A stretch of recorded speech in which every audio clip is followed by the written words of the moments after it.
Merci, Joanie. Je trouve ça important que tu le mentionnes et merci de m'éduquer là-dessus. Ben Je non, n'irai c'est pas grave. dire ça à mon enfant. Accusé!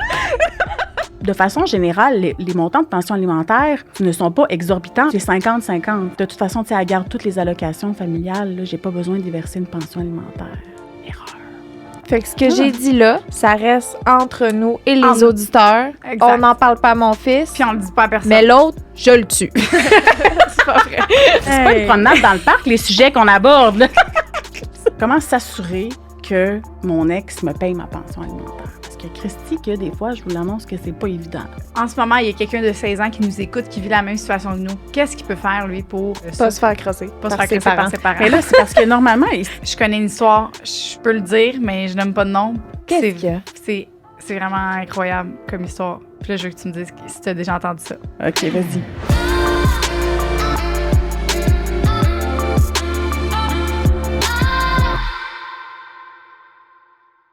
Le podcast est présenté par Eros et compagnie. Et aujourd'hui, on veut vous présenter le dernier jouet avec lequel Lisandre s'est touchée hier.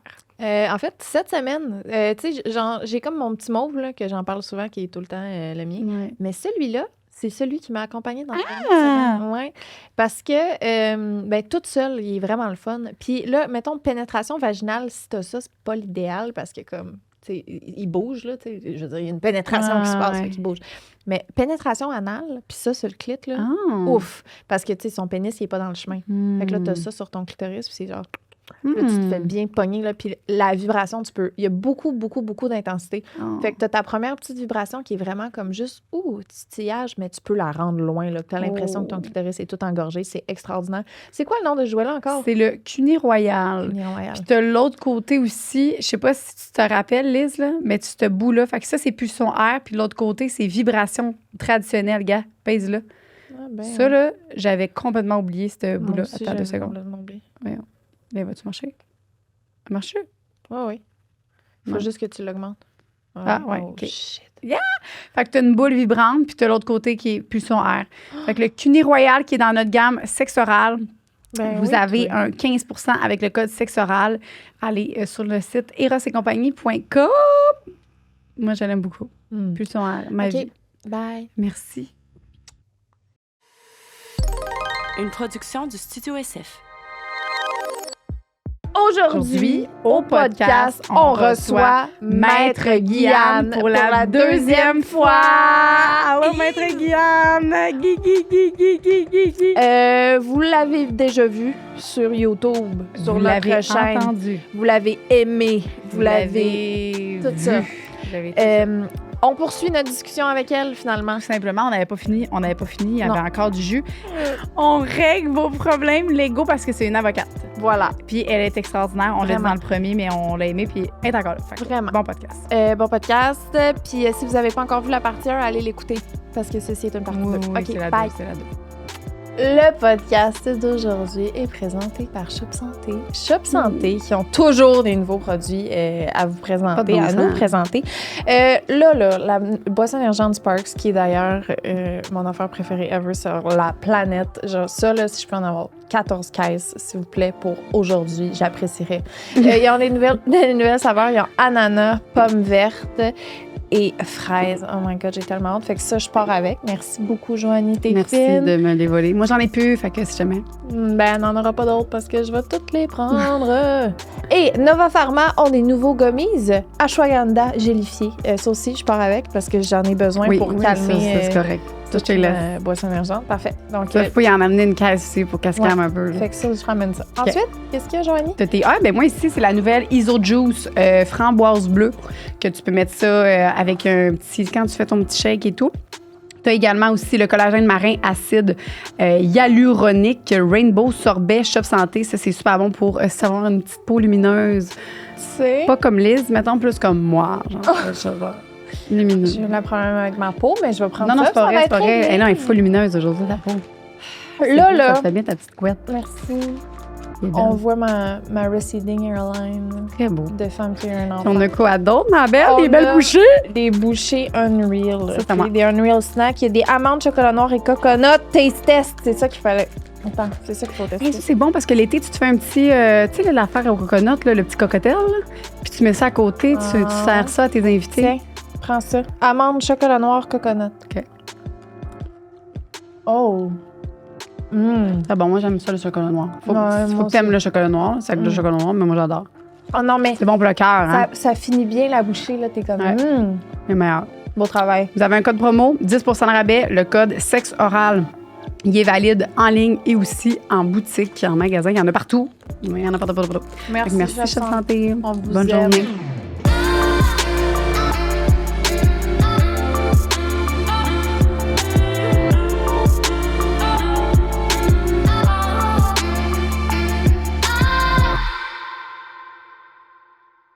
Rebonjour, Maître Guyane. Allô, les filles. Allô? Oui, votre honneur. Accusé! Oh là là, on est dispersés. Est-ce que tous tes amis font ça? À chaque fois que tu fais quelque chose, ils sont là. Non, c'est plus ça, des c'est fois... le bac, non, pas tant, mais tu sais, mettons, quand je vais employer, des fois, je vais dire, ben tu sais, manifestement, là, il est pas prêt pour partir à garderie, là, c'est... C'est plus des mots de main. Tes amis doivent être genre, c'est pas, là, on sait. Pas tant. D'abord, j'ai des amis avocats, puis tu sais, je suis quand même assez, sans rire, là. C'est quoi tu dis quand tu pas veux vraiment pas sérieux. quelque chose? Qu'est-ce que tu veux dire? Votre honneur. C'est je quoi? Objection. Objection. En fait, quand tu vas vouloir être en désaccord avec ce qu'un juge va dire, tu vas te lever d'abord, parce qu'à chaque fois qu'on s'adresse au tribunal, on se lève, évidemment. Puis, en tout respect, monsieur, madame la juge, si vous permettez, je vous exprimerai. C'est plus ça, là. Ah, faut pas dire objection? Ben oui, objection, c'est plus quand, je vais te donner un exemple, à titre d'exemple, si j'ai un confrère, une consoeur qui va être en train de poser une question qu'il n'a pas le droit de poser. Là, monsieur juge, je vais formuler une objection à la question que mon confrère vient de poser à ma cliente. Ça ressemble plus à ça. Puis, mettons que... Joanie, ta face. Mettons que tu dis, il y a un mot, là. Oui. C'est objection qu'on lit? Non! J'ai prosterne dans la tête. Je prosterne, votre honneur. Je prosterne. Je proteste. Ah oui, je prosterne. Liz, elle a... J'ai pas dormi. Puis d'autres éléments. C'est ça. Qui sont privés. Là. On en est là. Mais moi, j'aime ça quand il est comme ça, hein, genre full drôle. Oui, on a vraiment du fun. J'adore ça. Alors, je proteste, en fond. Non, je dis pas je proteste. Je dis comment je viens de vous le dire, là, dans le fond. T'es-tu déjà fâché? Oui. Contre un petit juge?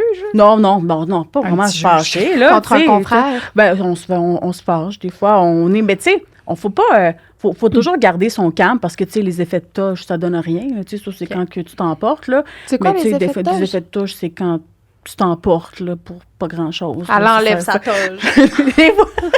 Oui, non, mais il y a pas qui font ça. Non, mais sans blague, il y a un décorum très, très, très, très strict là, qu'on doit respecter au tribunal. Nous, on est togés, le juge aussi est togé, les gens, quand ils viennent, on essaie qu'ils soient relativement bien mis. Pas overdress parce que les gens doivent être à l'aise parce qu'ils viennent témoigner devant le tribunal, donc les gens doivent être à l'aise. Fait que moi, je dis, habillez-vous pas relax, habillez-vous propre parce qu'on n'arrive pas avec une casquette. Les casquettes sont à proscrire en salle de cours, mais restez vous-même tout en étant relativement bien mis. Mais faites-en pas trop parce que vous ne vous sentirez pas vous-même. Puis déjà que c'est stressant pour le commun des mortels, entrer dans une salle de cours quand tu n'es jamais allé, tu vois le décorum avec le juge, la greffière, les avocats, tu sais, puis il n'y a pas... La greffière, ça, c'est celle qui tape. Exactement, qui va assermenter les témoins, c'est celle qui va assister le juge. Oui, parce que avant de s'adresser au tribunal, avant de témoigner, les témoins sont assermentés. Fut un temps où c'était sur la Bible. Maintenant, c'est seulement là, on déclare solennellement que ce qu'on va dire représente toute la vérité. Puis, est-ce qu'il y en a qui peuvent choisir encore à ce jour de le faire sur la Bible? C'est une excellente question. Je suis pas certaine. C'est une excellente question. Parce que si t'es pas chrétien, je vais faire ça sur la Bible, voir. Mais c'est une excellente question. Je ne suis pas certaine de cette réponse-là. Tu ne protèges pas t'es pas dans ce carreau-là. De Jésus puis tout, là. Oh, mon Dieu, non. Ben, moi, je suis athée. Athée. Ouais. C'est pas mal là. Là, je veux juste...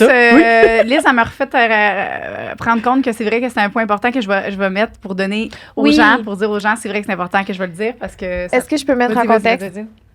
J'ai dit dans le premier épisode, ce qui est il y a 5 minutes pour nous, que je ferais violence à qui que ce soit qui toucherait à mon enfant et que je ne tuerais pas simplement, mais probablement que j'irais dans infliger d'atroces souffrances.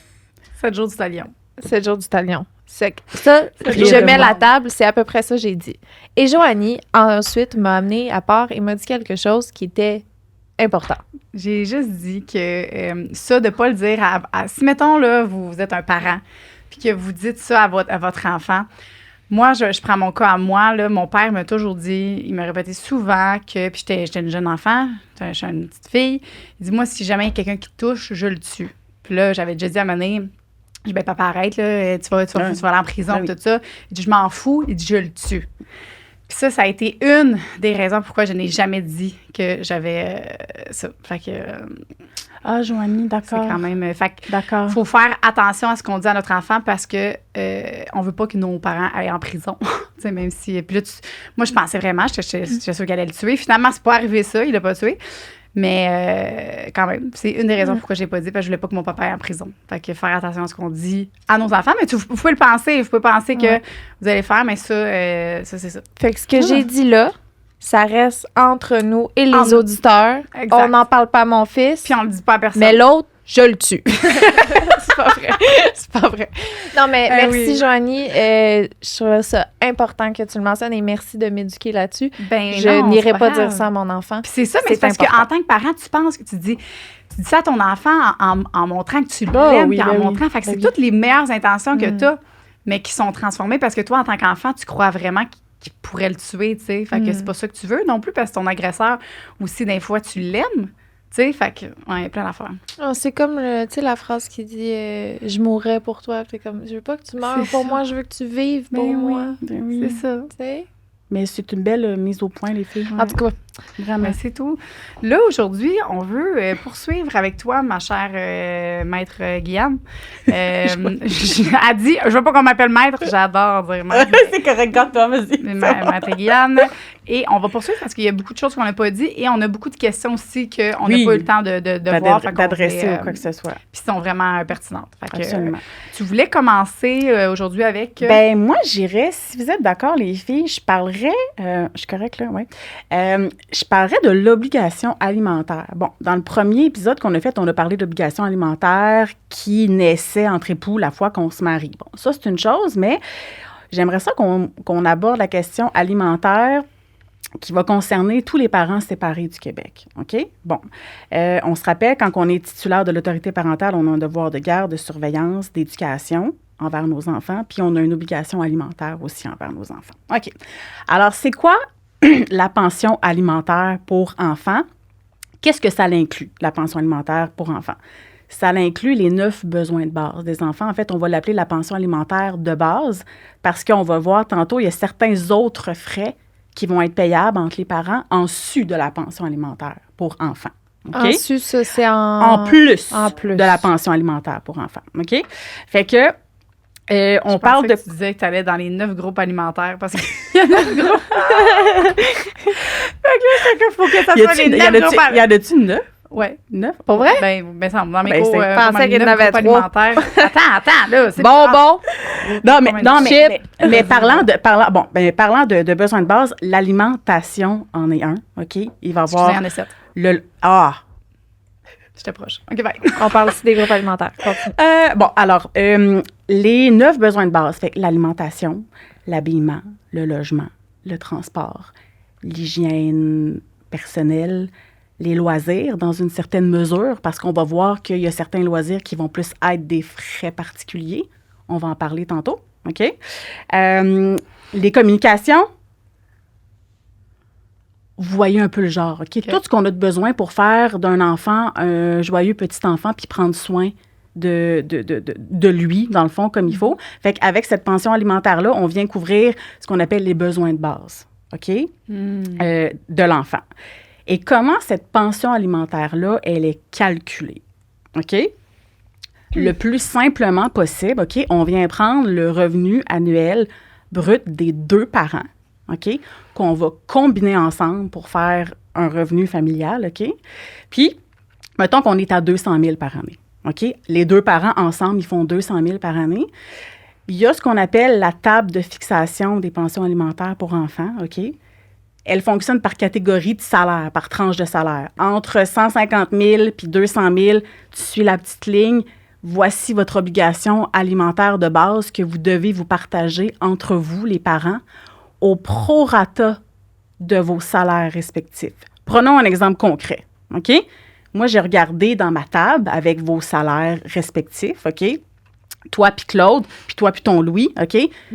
On est à 200 000. Au bout de la petite ligne, ce que les règlements puis les calculs disent, c'est qu'on est à 15 000 $ par année, ce qui n'est pas du tout vrai, là. C'est pas ça pantoute, mais pour les fins de notre exemple, OK? Fait qu'on a 15 000 $, OK, que vous devez vous répartir tous les deux, les parents séparés, au prorata de vos revenus, OK? Fait que si toi, à titre d'exemple, Lisande, tu fais 120 000, puis Claude, ben il en fait 80 000, ben on va faire le prorata, puis vous allez vous séparer ce 15 000 $-là à 2. Fait que la personne qui fait moins d'argent doit en donner pareil? Ça va dépendre des modalités de garde, OK? Fait que je vous pose la question suivante. On a 2 parents qui font 80 000 chaque par année. Ils ont une garde partagée. Est-ce qu'il y a une pension alimentaire de payable? Non. Pourquoi? Parce que ils font la même affaire. Exactement, et ils sont en garde partagée. OK? Fait qu'à salaire égal, ou plus ou moins égal, ben il n'y en a pas de pension alimentaire parce que les parents ont la même capacité financière de pourvoir aux besoins de leurs enfants. Mettons là, les deux. Là. Ouais. Il y en a un qui fait 5 millions par année, puis l'autre fait 2 millions par année. Ouais. Mais non, mais là, mettons là. Ouais, Est-ce que la personne de 5 millions, elle donne une pension à la personne de 2 millions? Techniquement, oui. Non. Oh oui. Oui, mais ça, on est dans des horizons. On est dans parce que la pension, c'est pas, comment je dirais bien ça, parce que dépasser un certain salaire dans la table dont je vous parlais qui établit la contribution alimentaire de base, ben on est dans des horizons qui sont, sans dire que c'est démesuré, à partir d'un certain salaire, l'obligation, elle ne bouge plus nécessairement. Mais tu sais, ça, c'est un exemple, mais non, mais le principe est le principe. Ça à Pauline Marois. Mettons, ils sont en couple, là. Tu sais, Jean Charest. Jean Charest et Pauline Marois. Ben, les deux, tu sais. Fait que là, lui, il dit. C'est parfait! Excuse-moi. Là, je dis pas qui fait le plus, là. Oui. Je dis juste qu'il y en a un des deux qui en fait plus, tu sais. Je vais vous expliquer le principe. C'est comme bizarre. Restons dans une garde partagée, OK? La pension alimentaire, dans le cadre d'une garde partagée, elle va servir à venir rééquilibrer les revenus des parties, de sorte que la fois que le parent qui fait le plus gros salaire nécessairement paye la pension alimentaire à l'autre parent qui fait moins de sous, OK, en garde partagée, une fois que cette pension alimentaire-là, elle est payée, bien, les revenus sont rééquilibrés et à ce moment-là, les deux doivent payer 50 % des besoins de leurs enfants. Okay. En garde partagée, la pension alimentaire, elle sert à venir rééquilibrer les revenus des parties. Ensuite, on paye 50-50 les besoins des enfants. Fait que si, là, mettons, justement, là, j'ai une personne, là, Cofield, gagne ça, c'est le jour d'hockey, ça? Oui. D'accord. Gagne 3 millions par année. Puis il sort avec moi, mettons. Puis moi, j'en fais 40 000. D'accord. Lui, sa pension, là, qu'il va me donner, elle va être énorme.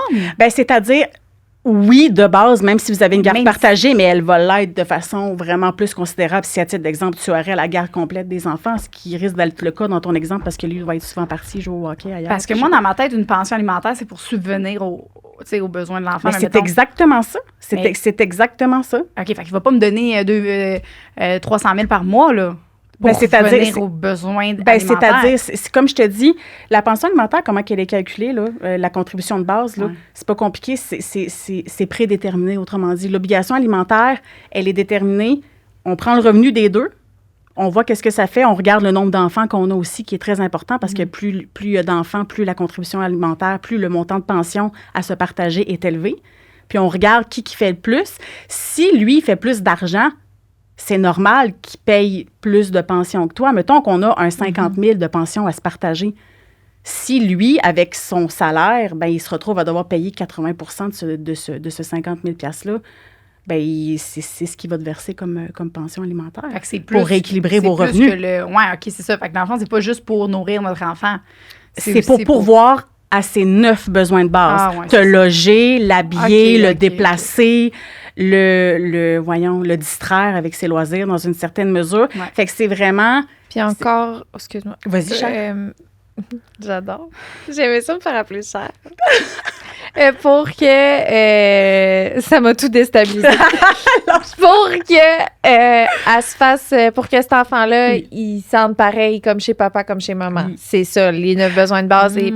C'est-à-dire, bon, pas pareil. Ça, c'est pas pareil, effectivement. Chez Joanie Grenier, c'est ça. Fait que ça, on l'a vu. C'est pas la même glissade. Mais il y a d'autres choses qui existent, par exemple, parce que, bon, dans ce genre de situation-là, est-ce qu'il pourrait avoir au moment du déménagement une somme globale, une somme forfaitaire alimentaire qui est versée pour pallier à ça? Est-ce qu'il y a d'autres choses, tu sais? Mais effectivement, quand on est dans des horizons comme ça, démesurés, parce que là, les exemples que vous me donnez, c'est un peu démesuré avec des millionnaires puis des gens qui font 40 000. Mais c'est souvent ça, les joueurs de hockey, là, tu sais, ils se prennent... Oui, mais souvent, tu sais, je sais pas, ils se marient dessus, eux autres? Je pense pas, mais je sais pas, mais souvent, c'est que les joueurs de hockey que je connais...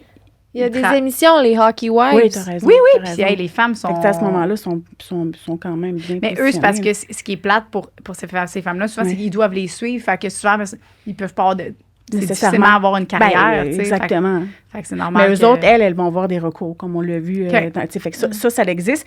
Mais moi, je parle vraiment spécifiquement ce qui concerne les enfants. OK?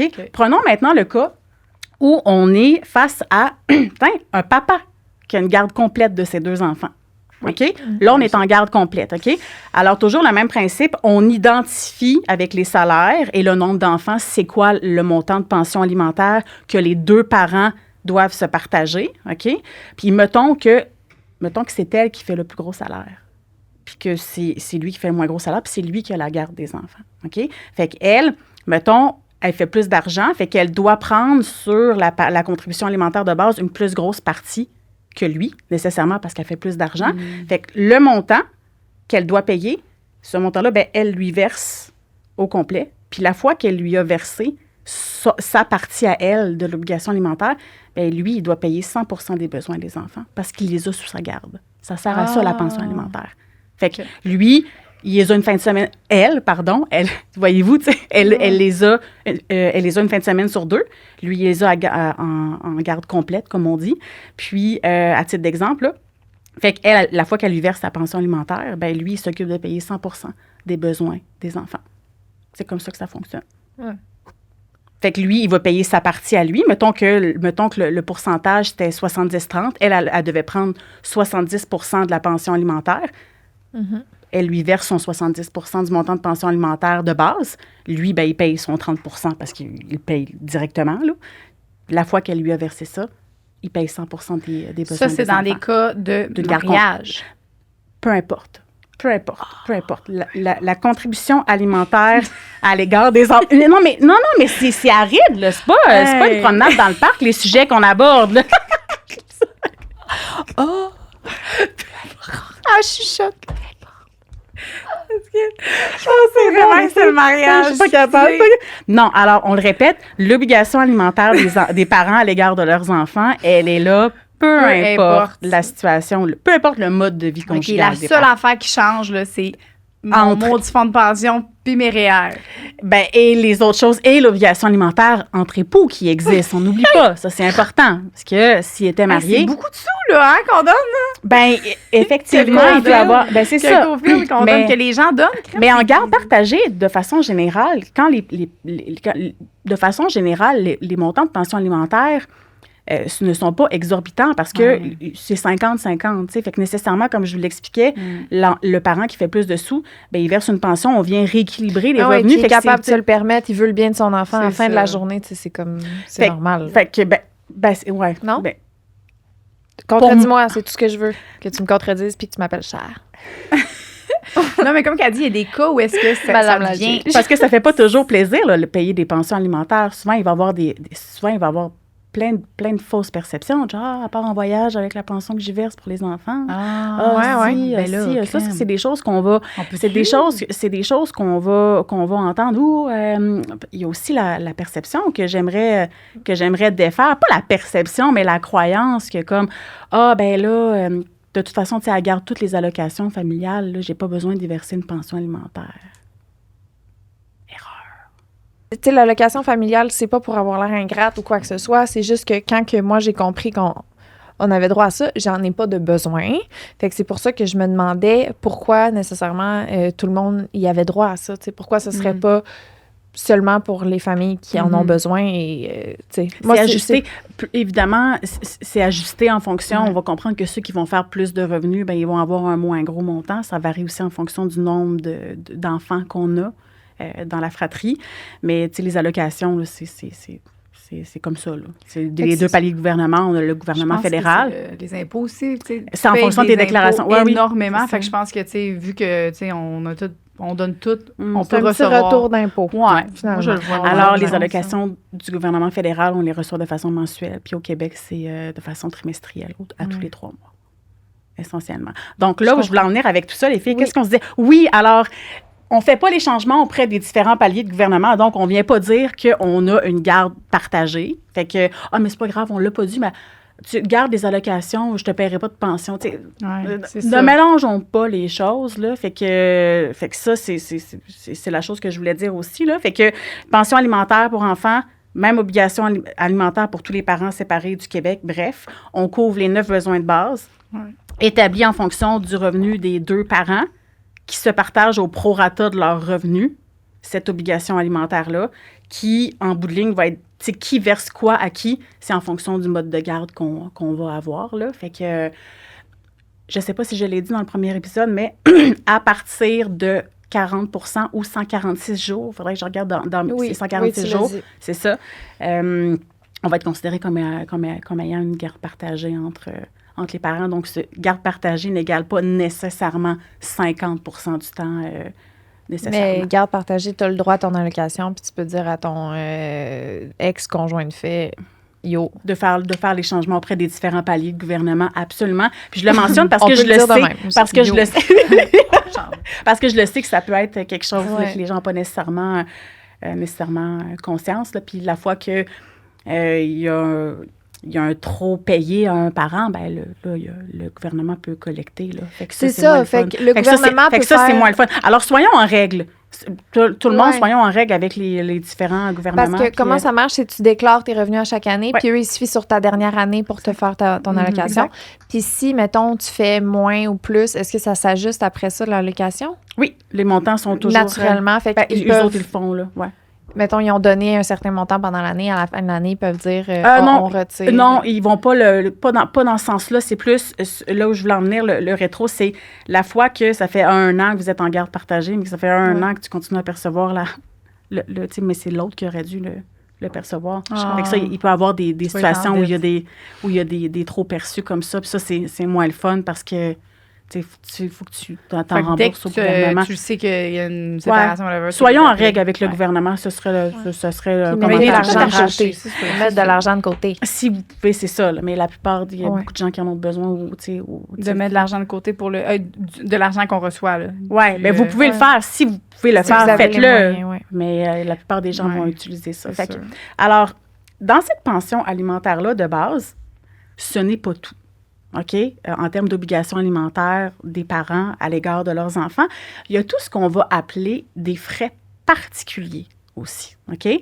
Qui sont payables en plus de la pension alimentaire de base des parents, encore une fois, au prorata du revenu. Fait que mettons qu'on a un 70-30, OK? Ou un 60-40, OK? La mère fait plus d'argent, puis son pourcentage à elle, c'est 60. Le pourcentage du papa, c'est 40 %. C'est quoi des frais particuliers? C'est tout besoin qui est dicté par la situation précise de l'enfant. À titre d'exemple, des frais d'orthodontie, une psychoéducatrice, une psychologue, une physio, les enfants, ostéopathe. Moi, là, mes petits, je suis allée voir l'ostéo quand ils sont venus au monde. Ça, c'en est un. Oui, tous les professionnels comme ça aussi. On va avoir l'école privée également. L'école privée, là, je disais, là, ça, là, les coûts, là, les petits coûts de fourniture là, scolaire, du début d'entrée scolaire, là, ça, souvent, on va venir dire que c'est inclus dans la pension alimentaire de base. Mais quand on est dans une école privée, que ça coûte 5 000 $ par année, ça devient un frais particulier et c'est payable en plus de la pension alimentaire pour enfants. OK? Fait que, il faut que ça soit... Si, mettons, justement, moi, je décide d'envoyer mon enfant au privé, il faut que ce soit payé égal. Alors, ou selon le ta salaire. question, elle est excellente, Joanie, parce que ça me permet de faire une précision très importante. Je vous disais tantôt, les loisirs, c'est inclus dans la pension de base, mais dans une certaine mesure, je vais la faire là, la distinction. Mettons, moi, mon garçon, il joue au hockey 3 lettres. Ça coûte cher, du hockey de haut niveau. Moi, mettons aussi, je décide d'inscrire ma fille, je n'ai pas de fille, mais peu importe, à des cours d'équitation. Ça coûte cher faire de l'équitation. Moi, j'ai parfaitement le droit de l'inscrire. Puis de décider qu'elle fait des cours d'équitation, même si ça coûte cher. Mais si je n'ai pas consulté mon ex, est-ce que je peux y réclamer sa partie de frais à lui? Non. Un frais particulier avant d'être engagé, ça doit avoir été discuté entre les deux parents. Puis c'est bien normal. Mais ceci dit, si moi, ça me tente de l'inscrire puis que je suis prête à payer tout, ben go for it, puis que c'est dans l'intérêt de mon enfant, etc., on s'entend. Mais la fois que tu veux réclamer à ton ex, ben il faut que tu l'aies consulté avant. L'exemple de l'équitation, il est bon pour ça. Par contre, comprenez-moi bien qu'on va considérer qu'il est dans l'intérêt d'un enfant de voir tel professionnel. Si l'autre ne veut pas payer, mais qu'un juge vient dire « Hey, c'est dans son intérêt, tu payes ta partie », ça aussi, ça peut arriver parce qu'il y a des parents qui vont juste pas vouloir payer simplement pour pas des bonnes raisons. Mais tant que c'est dans l'intérêt de l'enfant, on va pouvoir aller réclamer la partie du parent, de l'autre parent là, qui veut peut-être pas payer. Fait que ça fait des choses à payer quand même, mais c'est ça. Fait que, si j'ai vraiment une question que c'est un peu en l'extérieur, mais quand même qui fait du push à toi, là. J'ai une maison, j'ai une clôture. Ma clôture. T'as pas une chicane de clôture, Non, mais c'est ça, je veux savoir. Ma clôture est vraiment laide. Elle est vraiment scrap. Elle est vraiment tout dégueu. Puis on a une, tu sais. Pourquoi ça serait juste à moi à payer la clôture? Tu parles en faisant référence à ton voisin? Oui. Elle est où, ta clôture? Est-ce qu'elle est sur ton terrain à toi? Oui, mais si je l'enlève, il n'y en a plus. C'est ça. Mais c'est pas obligé de répondre à ma question, dans le fond. Mais c'est juste parce que ça faisait la même affaire, tu sais. J'étais comme, tu sais, c'est comme un couple, tu sais, en même temps. Tu sais, c'est une clôture, Est-ce que tu t'es informé auprès de ton voisin à l'époque, quand ça a été installé, cette clôture-là, quelles avaient été les modalités? C'est l'ancien propriétaire qui voulait une clôture. Ben là, gars, je la change, mais je me demandais pourquoi c'est pas aux deux à payer ça, une maudite clôture. Parce que c'est ton terrain. Bien, c'est ça. Mais si elle avait été, à titre d'exemple, sur la ligne mitoyenne, on n'aurait peut-être pas été dans la même situation. Ah, OK. Mais en même temps, tu veux installer ta clôture sur ton terrain parce que pour avoir, c'est ça. Mais tu pourrais quand même essayer de voir avec lui à l'époque, qu'est-ce qui avait été, si c'est le même propriétaire, là, on s'entend, je sais pas, moi, ton voisin, ça fait combien de temps qu'il est là? Mais c'est juste savoir si j'avais comme... À moins que tu m'aies dit vraiment, non, c'est vraiment pour les deux, parce que, tu sais, dans ma tête, une clôture, c'est comme pour les deux. Poser des questions, c'est ça. Je comprends. OK, ben gars, on revient au sujet principal. Moi aussi, j'ai une question. Est-ce que tu t'es déjà fait dire que t'étais une genre de Julia Roberts, mais en blonde? Oh, mon papa trouve que je ressemble à Julia Roberts. Allô, papa? Oui, c'est lui, c'est... Ouais, non, mais... Tu ressembles. Parce qu'à un moment, j'ai eu un flash de toi brune, puis j'étais là, très Julia! Excuse-moi. Non, mais mon papa m'a dit que je ressemblais à Julia. On pourrait revenir au sujet principal. On avait vraiment deux affaires. Mais c'est ça, mais c'est toutes des affaires que c'est full important puis pertinent, des chicanes de voisins. C'est vrai, on pourrait avoir un avocat pour chicanes de voisins. Mais j'aime tellement mes voisins, c'est même pas ça. C'est juste que je me sens mal parce que je suis gênée de leur demander. Parce que je suis comme, c'est moi qui la trouve laide, tu sais. Mais en même temps, elle est laide dans ta parouette, puis elle est rouillée, puis elle est dégueu, puis elle n'est pas le fun partout. Change-la. Mais pose des questions à savoir comment ça a été fait. Tu veux partager? Alors, là, on a des questions aussi après. La pension alimentaire, OK? Oui. Comment qu'elle est perçue? Comment ça marche? Comment s'assurer que mon ex me paye ma pension alimentaire? Parce que Christy, que des fois, je vous l'annonce que c'est pas évident, OK? Fait que comment on fait pour s'assurer que le parent payeur doive paye sa pension alimentaire de façon adéquate? Il y a une loi qui existe qui s'appelle la loi facilitant le paiement des pensions alimentaires. OK? Ça a été pensé pour remettre ce beau problème-là dans les mains du ministre du Revenu. Ce que ça veut dire, essentiellement, c'est que les pensions alimentaires vont être prélevées directement quand le parent payeur est salarié, directement sur sa paye. Ah, ouais. OK? Comme une retenue à la source, de la petite ligne impôt fédéral, impôt provincial, puis là, tu vas avoir la petite ligne genre Natacha ou la petite ligne le nom de ton ex. Pas écrit le nom de ton ex pour de vrai, là. C'est écrit ministère des Revenus, service du percepteur des pensions alimentaires, là. Alors ça, c'est vraiment une façon qui va venir sécuriser le paiement de la pension alimentaire. Bon, encore faut-il, pour que le percepteur perçoive sur la paye, ça prend un jugement. Il fait pas ça de même, là, out of the blue. Ça prend un jugement. Fait qu'il faut avoir obtenu un jugement, mais c'est un mécanisme qui existe pour venir sécuriser la pension alimentaire pour enfants parce qu'encore une fois, on pense toujours à l'intérêt de l'enfant. On veut sécuriser le fait que l'enfant puisse bénéficier de la pension alimentaire que son parent a le droit de recevoir pour lui. Fait que ça... Elle va pas attendre jeudi de la paye pour pouvoir manger. Ben c'est ça, whatever. Ou que là, on est rendu le 7, elle l'a toujours pas eu. Des fois, il verse le 20, des fois, c'est le 25 des fois, c'est le 2. C'est gossant, puis tu sais, ça arrive, là, ce genre de situation-là. Fait que ça, c'est versé vraiment... en fait, avec le percepteur, c'est versé 2 fois par mois, puis c'est sécurisé, puis ça mérite d'être régulier. Puis c'est pas parfait, là, en passant, mais ça existe. C'est pas parfait, mais ça... Tu dois le demander, ça. Ça prend un jugement. Okay.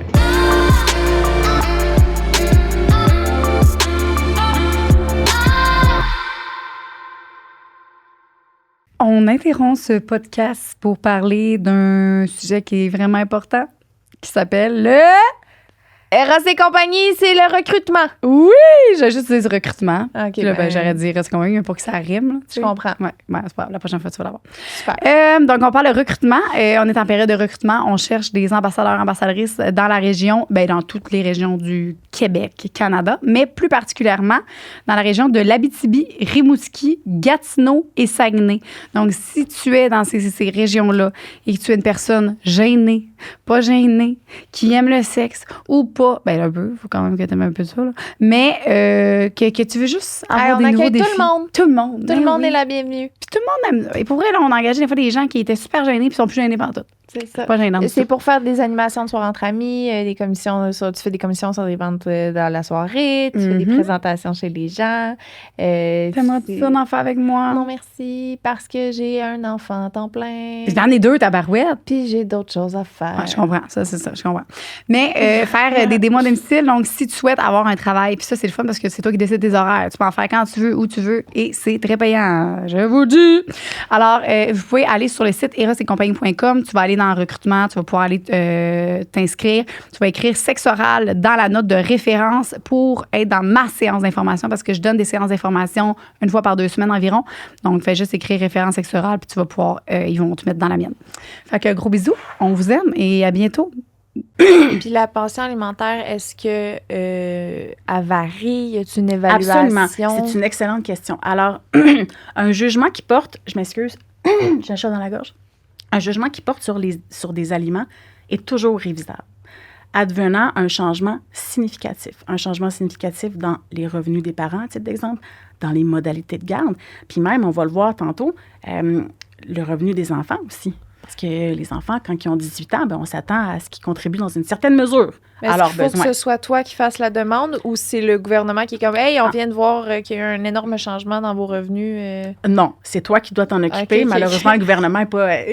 ça serait pas s'il était proactif comme ça. C'est toi qui dois voir à ça, dans le fond, mais c'est censé être facile parce que ce que la loi prévoit, c'est qu'à chaque année, les parties ont l'obligation, les parents, ont l'obligation de s'échanger leurs preuves de revenus mutuels. Ah ouais? De façon à tenir à jour les aliments. Est-ce que dans les faits, ça se fait? Pas tout le temps. Parce qu'on n'y pense pas toujours. C'est pas toujours la mauvaise foi, là, mais l'obligation, elle est là. Et si un parent tente de cacher ses preuves de revenus, il y a des conséquences. Cacher ou refuser la transmission de ces documents-là qui est prévu dans la loi de façon très claire, il y a des conséquences. Puis même, le parent qui refuse d'échanger ses preuves de revenus pourrait être tenu de payer, entre autres choses, les frais d'avocat encourus pour aller chercher ces preuves de revenus-là parce que c'est une obligation légale d'ordre public que d'échanger, encore une fois, pour que l'enfant puisse bénéficier toujours de la pension alimentaire qui tient compte du vrai revenu de ses deux parents. Ça, c'est pas quand on est marié, c'est tout le temps. Tout le temps, cher. Fait que si, mettons, il y a 10 ans, un couple a fait ça, ils ont eu, voici le montant que tu dois être versé tant par mois, puis qu'ils sont jamais retournés en 10 ans, ça va être fixe? C'est-à-dire oui et non, parce que la pension alimentaire, automatiquement, à chaque 1er janvier de chaque année, elle est indexée au coût de la vie. OK? Fait que indexé, fait que elle est indexée, OK, automatiquement.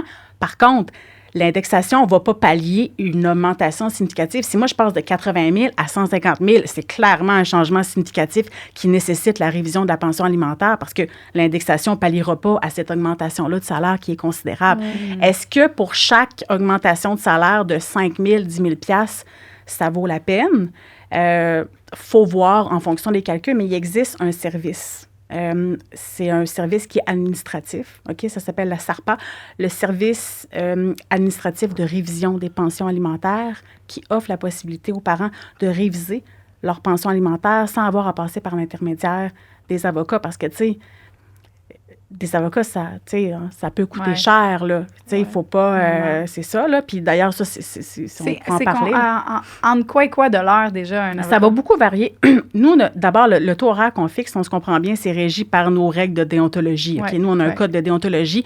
On ne peut pas charger, là, tu sais, des prix de fou, puis on n'a pas le droit. On n'a pas le droit de faire ça. C'est beaucoup en lien.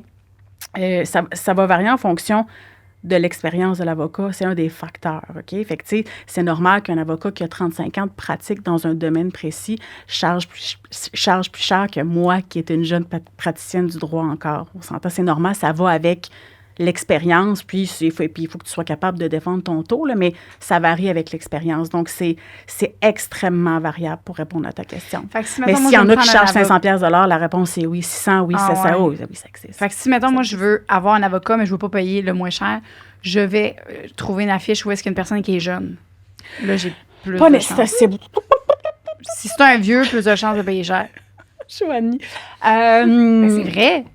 Ben, écoute, c'est ça, c'est très variable. Mais tu sais, il faut que tu recherches, je pense, je me permets de te dire qu'il faut que tu recherches la compétence aussi. Là, oui, en premier l'âge. En premier l'âge, après ça, deuxième compétence. Fait que c'est extrêmement variable là, par rapport à ça. C'est fou, là, tu veux varier. Mettons, le moins cher que tu as entendu, toi, c'est quoi? 80 ceux qui commencent, ça va plus être autour. Mais c'est tellement variable. Moi, le moins cher, là, c'est peut-être 120. OK. Fait que 120 à 500 et plus, là. Oui. C'est fou. Oui, ça existe. Bien sûr que ça existe, ça. Ça existe. C'est cher, hein? C'est cher, puis... les heures, ça s'accumule beaucoup, là. Je veux dire, c'est comme... Tu prends pas un café sur ton heure, tu sais. Ben, c'est une facture. Ben, non. Chaque heure travaillée doit être une heure travaillée. Ça va au Starbucks, tu reviens une demi-heure plus tard. Non. Chaque heure travaillée doit être une heure. Puis c'est l'accessibilité à la justice, les filles, elle s'est beaucoup améliorée. Il y a encore du travail à faire, mais c'est certain que pour plusieurs personnes, le coût que ça a, ça peut être un frein. Mais tu sais, quand ça concerne nos enfants, là, puis il y a aussi l'aide juridique qui existe, là, tu sais, il y a l'aide juridique aussi, là. Il y a beaucoup de personnes qui vont être admissibles à l'aide juridique. Okay. Puis il y a des bureaux d'aide juridique là, qui existent aussi. Puis j'ai des liens à mettre, j'ai des ressources à mettre là, pour les gens, là. Fait que ça, on pourra les mettre là, sans problème. Mais oui, il y a un coût à ça. Il y a un coût au processus de justice. C'est pour ça que si on est capable de régler avec les modes alternatifs de règlement des conflits qu'on appelle, à titre d'exemple, la médiation, ben c'est bon, ça. Parce qu'on n'oublie pas que quand on se rend devant la cour, ben ultimement, on laisse notre avenir, on laisse ça dans les mains d'une autre personne. On n'a plus de contrôle. La fois qu'on a fait notre travail devant le tribunal, tout le monde a témoigné, tout le monde a dit ce qu'il y avait à dire, etc. Les avocats ont plaidé, ont fait des représentations. Ultimement, c'est un tiers, là, c'est un juge là, qui décide. Ça va avoir un gros impact dans notre vie. En médiation, à titre d'exemple, quand on a des enfants à charge, en pensant il y a 5 heures qui sont gratuites là, en médiation, là, ça, je pourrais mettre aussi le lien là, pour que les gens le sachent.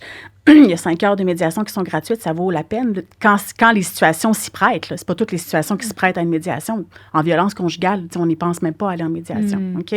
Mais il y a d'autres façons d'essayer de régler sa séparation autre que d'aller exactement. Puis, tu sais, les avocats en droit de la famille, en tout cas, moi, j'essaie de pratiquer le droit collaboratif, chercher une approche là, qui va trouver des solutions puis auxquelles les gens peuvent participer. Parce que c'est le fun quand tu gardes un contrôle sur l'issue des choses, surtout quand ça concerne tes enfants, puis des choses aussi proches de toi que ça.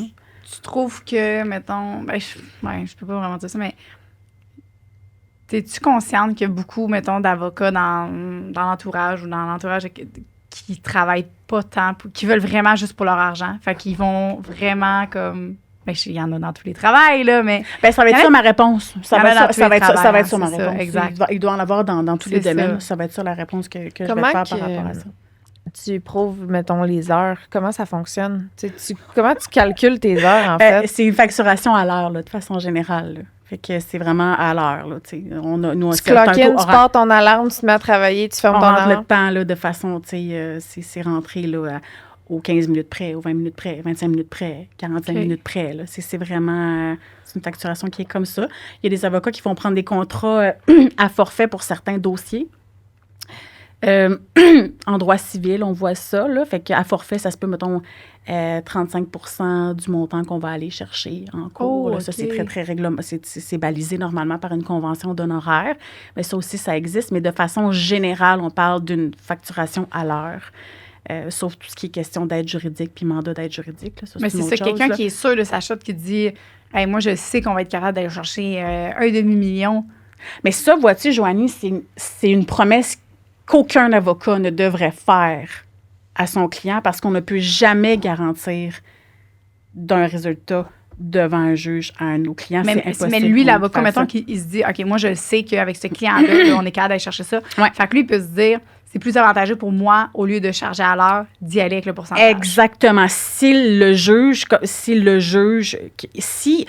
prêt à assumer son risque, absolument. Ça se peut qu'il n'y ait rien aussi. Absolument. S'il est prêt à assumer son risque, absolument. Souvent, dans ce genre de situation-là, on va prévoir quand même un montant minimum, mettons, en termes d'honoraires, mettons.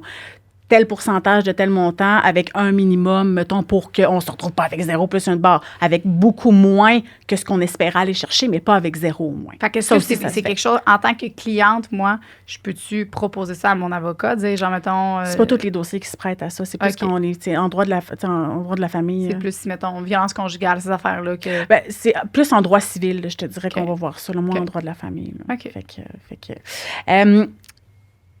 les enfants majeurs, là, oui, ça finit-tu, cette obligation alimentaire-là, un jour, vous pensez?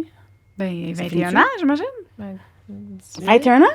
La majorité, c'est pas mal 18 ans au Québec, je crois. Oui, 18. OK, 18. Ouais, 18, non, mais ça finit pas là, OK? Ah. C'est pas parce qu'un enfant, puis ça, c'est encore une fois, c'est quelque chose que j'entends régulièrement, fait que je suis contente de pouvoir l'adresser ici aujourd'hui. Oui. C'est pas vrai qu'à 18 ans, l'éducation alimentaire, c'est terminé, OK? À 18 ans, un enfant peut être encore un enfant à charge. On parle de la notion d'enfant à charge. Normalement, un enfant est encore un enfant à charge quand il n'est pas capable de subvenir seul à ses propres besoins, quand il est aux études à temps plein. Peux-tu être un enfant à charge à 40 ans? Bien, si t'es lourdement handicapé, mais... Oh mon Dieu. Mais dans le sens où tu viens encore chez tes parents puis t'es à l'école. T'es à l'école jusqu'à 30 ans. En réponse à votre question, les parents ne sont pas censés financer le doctorat de leurs enfants. Là. Pas du tout. OK? Fait que, mettons, là, on va parler d'études qui vont mener à un métier à titre d'exemple. OK? Fait que ça peut passer du DEP, une technique, un bac, normalement, mais tu sais, clairement, on n'est pas jusqu'à un doctorat. Là. À un moment donné, ça finit l'obligation alimentaire. OK? Fait que tant que les enfants sont aux études à temps plein et pas en mesure de subvenir à leurs propres besoins, bien là, l'obligation alimentaire des parents, elle demeure. Par contre, à partir de 18 ans, on s'attend à ce que tu contribues dans une certaine mesure à tes besoins. Paye ton sel. Si tu veux sortir au bar, bien, paye ta soirée au bar. Des choses comme ça. On va venir prendre à peu près le tiers du revenu qu'un enfant majeur est capable de générer par année. Puis on va venir réduire l'obligation alimentaire des deux parents de ce montant-là. Fait que ça bénéficie aux deux parents. Puis le jeune, c'est normal qu'il puisse travailler puis se responsabiliser un petit peu. Fait que c'est la nuance. Fait que même après 18 ans, j'ai quand même une pension, puis ça peut... Il n'y a pas un chiffre maximal, mettons, tu sais... Il n'y a pas d'âge maximum. Ça va être quand l'enfant va avoir terminé ses études. Encore une fois, c'est rempli de nuances. Oui, vas-y. Si un adolescent quitte la maison à 17 ans, s'en va vivre en résidence du cégep. Oui, c'est à 17 ans. À 17 ans. Oui. Est-ce que ses parents ont encore l'obligation de tout payer pour son enfant? C'est-à-dire, oui, ils vont encore avoir l'obligation alimentaire de le faire. Par contre, dans cet exemple bien précis-là, l'obligation la pension alimentaire, elle est versable aux parents gardiens, dans la mesure où l'enfant demeure avec lui. Si l'enfant ne demeure plus avec lui, puis il est en appartement, puis il a 17, 18 ans, 19 ans, mettons pour ton exemple, prenons un 18 ans, là, il est en appartement, bien là, c'est lui qui vit sa vie, c'est lui qui paye son épicerie, c'est lui qui fait. Alors, cet enfant-là pourrait demander à ce que la pension alimentaire lui soit versée directement. Et je vous dirais que de façon générale, les parents sont contents. Il n'est plus chez le parent gardien, il ne vit plus chez elle. Alors ça, c'est possible. C'est une chose qui est possible. C'est une chose qu'un enfant majeur... Comment? Parce que moi, je suis partie à 17 ans. Moi, je suis partie à 17 ans. J'ai jamais eu une crise de scène. J'appelle mes parents sortant du site. Mais étais-tu encore une enfant à charge? Moi, mes parents n'étaient pas séparés. Fait que moi, s'ils ne sont pas séparés, il n'y a rien à faire. Moi, j'ai des droits. Ben, c'est-à-dire, mais même s'ils sont encore ensemble, ils ont encore, si t'es encore un enfant à charge, ben oui. Parce que moi, il fallait que j'aille à Trois-Rivières parce que c'était la seule cégep qui faisait de la nutrition. Sinon, il fallait que j'aille à Laval, puis non, merci. Donc, est-ce que tu étais encore une enfant à charge? Tu étais aux études à temps plein et pas en mesure de subvenir? À temps plein, tu étais encore une enfant à charge? Ah, Lise, on s'est fait... Yo, je non, mais vous payez... Non, mais...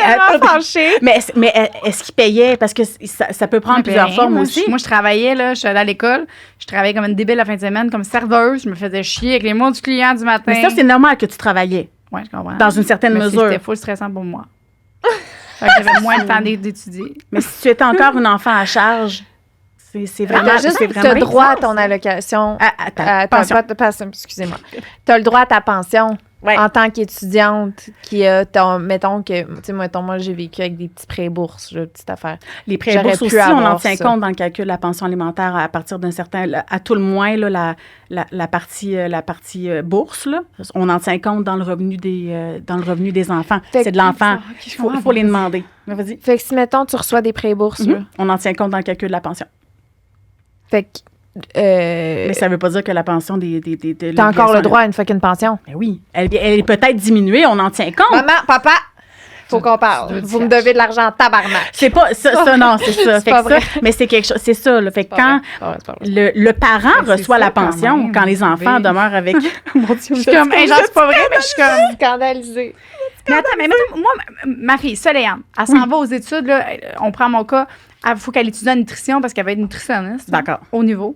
Finalement, c'est ça, elle s'en va à étudier, il faut qu'elle déménage à Trois-Rivières. Fait que je m'en vais en logement toute seule. Il aurait fallu que j'aille de l'argent, même si mes parents sont encore ensemble. Mais il aurait fallu qu'ils me donnent des sous. Certainement qu'ils avaient encore une obligation alimentaire envers toi. Tu es encore un enfant à charge. C'est fou. OK.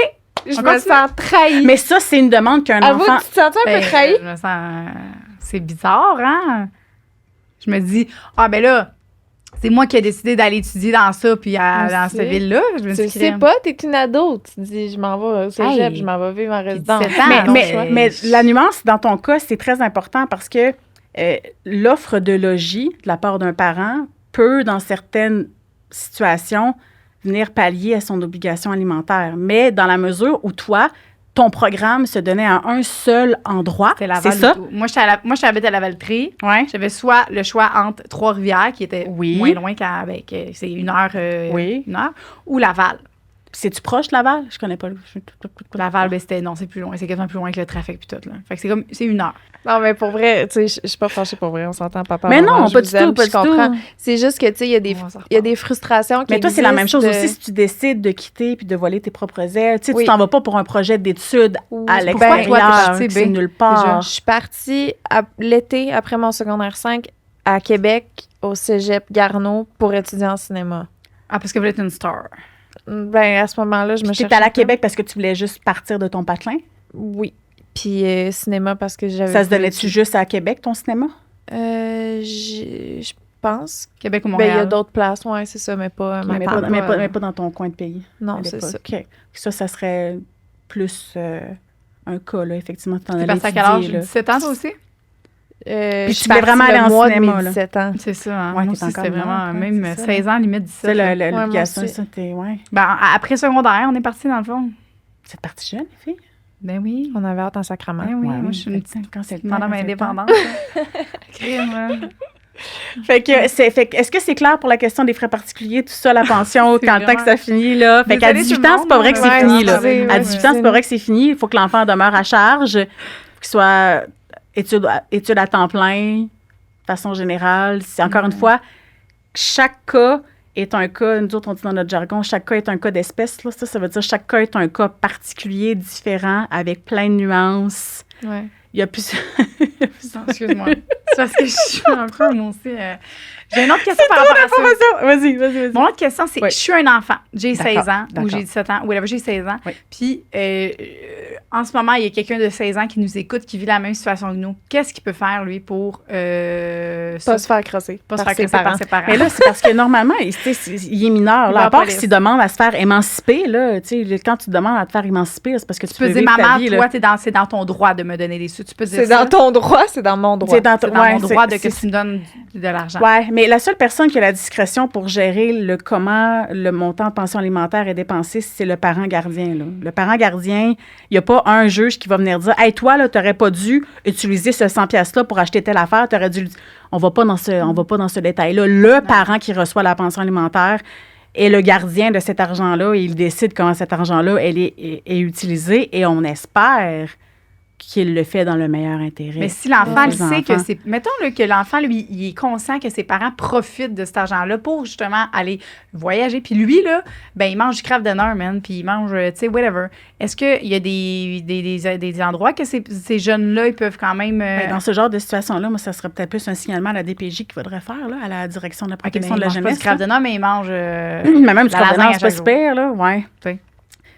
Mais c'est très nuancé ce que tu dis. Est-ce que c'est de dire qu'ils trouvent que ses parents le négligent carrément, auquel cas c'est peut-être plus un cas de protection de la jeunesse, ou si c'est juste un adolescent rebelle qui dit « Moi, j'aimerais savoir plus de... » Tu sais, ça va dépendre. Là. Mais c'est le parent qui décide comment c'est. L'enfant qui pense qu'il y a vraiment quelque chose qui se passe, là, que whatever, il veut aller à étudier, puis que ses parents ne veulent pas lui donner d'argent.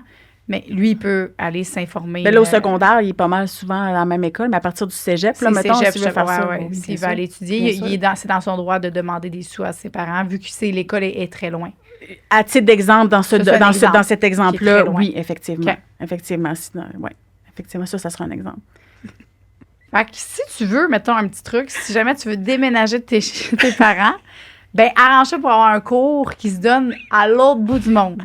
Ça, encore une fois, avec plein de nuances, hein, les filles, mais tu sais, c'est ça. Là. Fait que, le gars étudiant en théâtre, il s'en calait, il veut juste sacrer son camp et avoir un logement gratuit.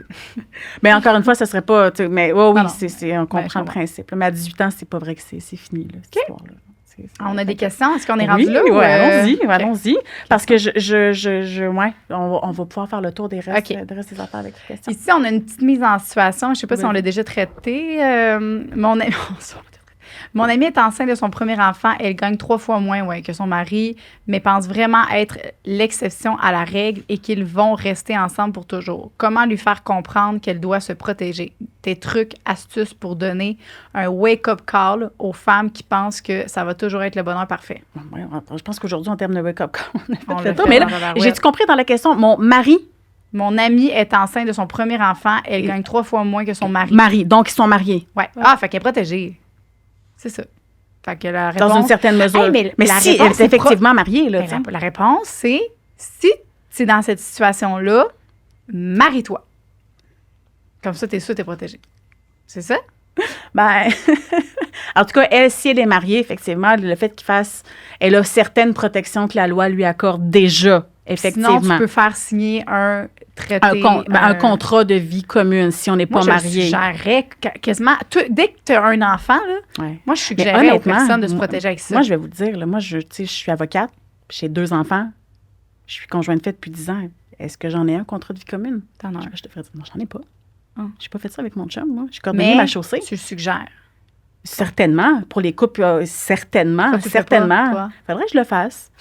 Mais on est copropriétaire de la plupart de tous nos biens, de toute manière. Pour ma situation à moi, tu sais. Mais vous pourriez dire cordonnier ma chaussée. Là, mais si tu es copropriétaire de bien des affaires, la majorité des choses que vous payez 50-50 un peu tout le temps, tu as moins besoin de ça à ce moment-là. Effectivement.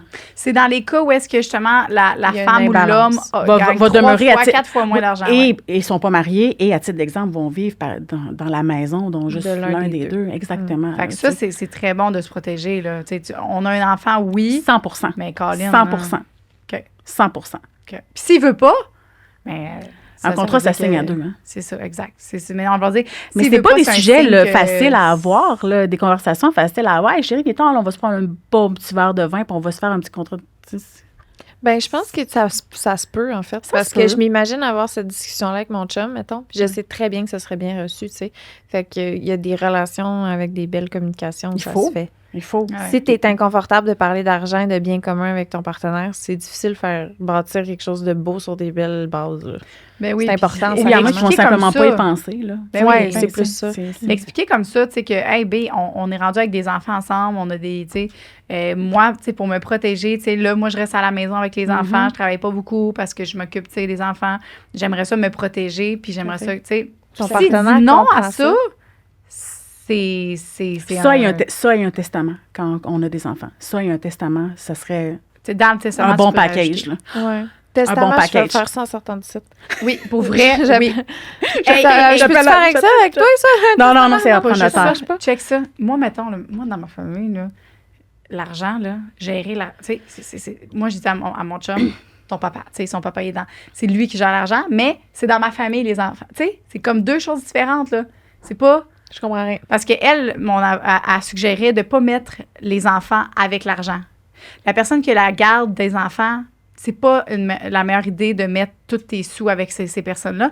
C'est mieux de donner la responsabilité de l'argent des enfants à quelqu'un d'autre qui est externe, qui va... Fait que, mettons, là, je sais pas moi, c'est mon frère qui a les enfants. En cas de décès. Oui, D'accord, je te suis. Vas-y.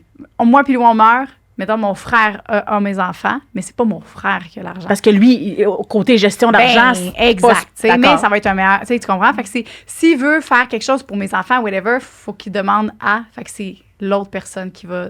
C'est bien, ça? C'est dans ton testament, sur le comment que tu veux gérer les choses, c'est toi qui vas être maître. Elle ne pas mettre les sous à la même place. Elle disait que des fois, c'est... C'est parce histoires que c'est chiant, mettons, à chaque fois que tu veux payer un cours Non, il y a un montant fixe. Mettons, tu dis, OK, à chaque année, on a tant de temps. Mais s'il y a une dépense imprévue, mettons, là, je sais pas. Et importante, mettons. Il veut s'acheter, finalement, ton gars, finalement, il veut aller faire whatever. Vous voulez faire. C'est juste qu'il peut pas faire tout avec ton argent. Tu sais, des fois, tu sais pas, là. Peut-être que lui, il veut s'acheter une autre maison ou whatever. Pas une maison, mais un chalet pour lui, puis faire ça. C'est ta notaire qui t'a donné. Ça m'apparaît un très bon conseil. Oui, effectivement. Fait qu'il y a quand même à dire, il y a un argent, à chaque année, c'est tout le temps le même, mais s'il y a une dépense imprévue, whatever, il faut quand même qu'il y ait quand même le. Puis de donner. OK, mettons, moi, mon premier réflexe, c'est sur mon testament, je veux que tout mon argent revienne à mon enfant. Oui. Bon. 25 ans et plus.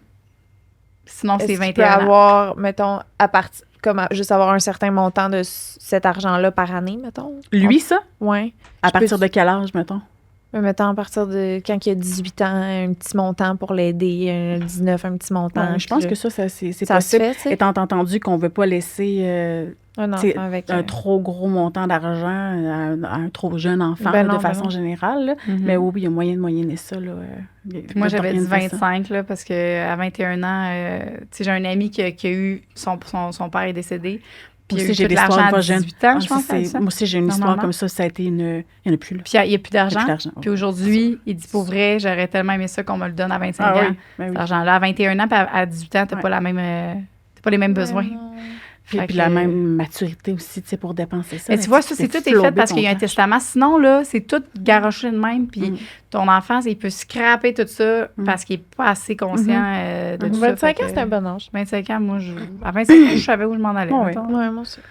Puis, oui, c'est ça. Mon autre question. Un couple marié. Mon chum et moi, on est mariés. On n'a pas d'enfants. Pas mal compliqué, oui. On se divorce. Oui. J'ai-tu encore mettons, si moi, je fais moins d'argent que lui, j'ai-tu encore la moitié de son fonds de pension, la moitié de tout ça? Pour vrai? Pourquoi les enfants n'ont pas rapport là-dedans? Mais pourquoi moi, j'aurais la moitié s'il n'y a pas d'enfants impliqués? Parce que c'est en lien avec les règles du mariage. Ce sont les règles du mariage. OK. C'est vraiment en lien avec le patrimoine familial. Pour lui. C'est ça. Elle n'a pas été à la maison pour garder des enfants pendant qu'il travaillait. Mais le fait... c'est pas avantageux pour un couple qui n'a pas d'enfants. Mais attends-moi un petit peu. Le fait que toi, là, tu sois resté à la maison, là, lui, il était toujours bien d'accord avec ça. Mais non, je ne suis pas restée à la maison. Je me suis juste mariée. Puis tu as travaillé? Ben oui, j'ai pas d'enfants. OK, fait que tu travailles, c'est parfait. J'ai pas d'enfants, fait que tout est beau, mais là, je me divorce. Ben oui. Mais moi, je fais moins d'argent que lui parce que moi, mon travail, c'est travail est moins payant. OK, mais est-ce que, même si tu fais moins d'argent que lui, est-ce que tu es en mesure de subvenir seul à tes propres besoins? Parce que la pension alimentaire, elle vient entre ex-époux, elle vient combler un besoin.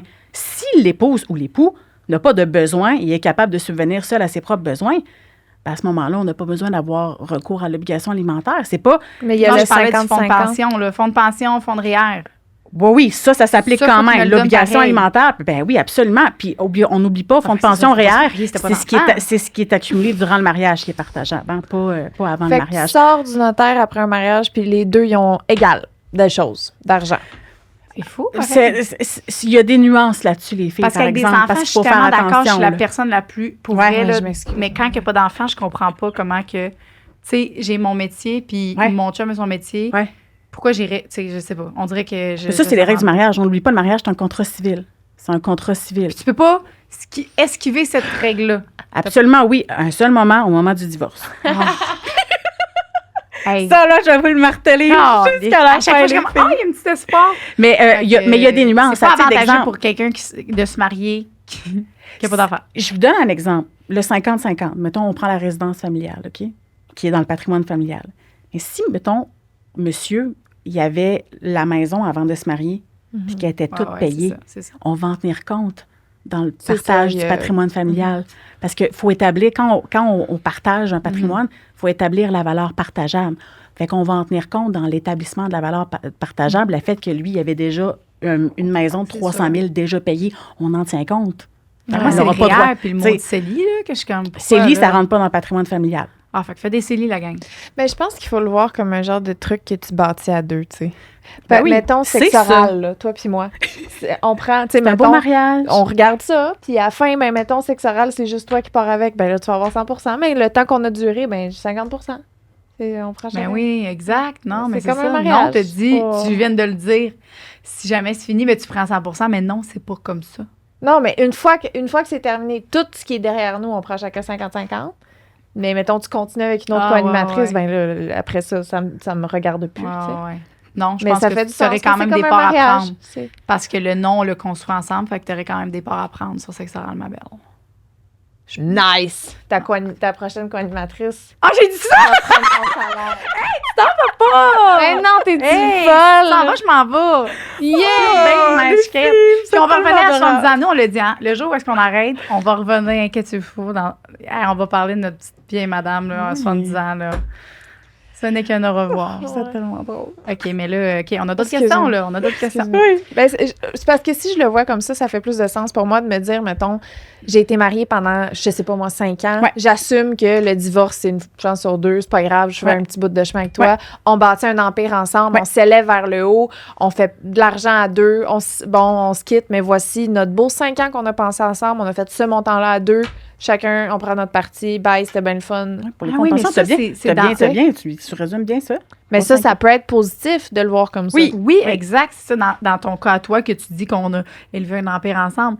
Mais dans le cas que la femme, je sais pas moi, elle a sa business, elle a whatever, puis que l'autre... N'oubliez pas les business, ils rentrent pas dans le patrimoine familial. C'est réglé par le régime matrimonial. Ça rentre pas dans le patrimoine familial. N'oubliez pas. Dans quel cas est-ce possible de payer une pension alimentaire même si la garde d'enfant est 50-50? Bien, vous êtes capable de répondre à ça, vous. On l'a dit. Comment?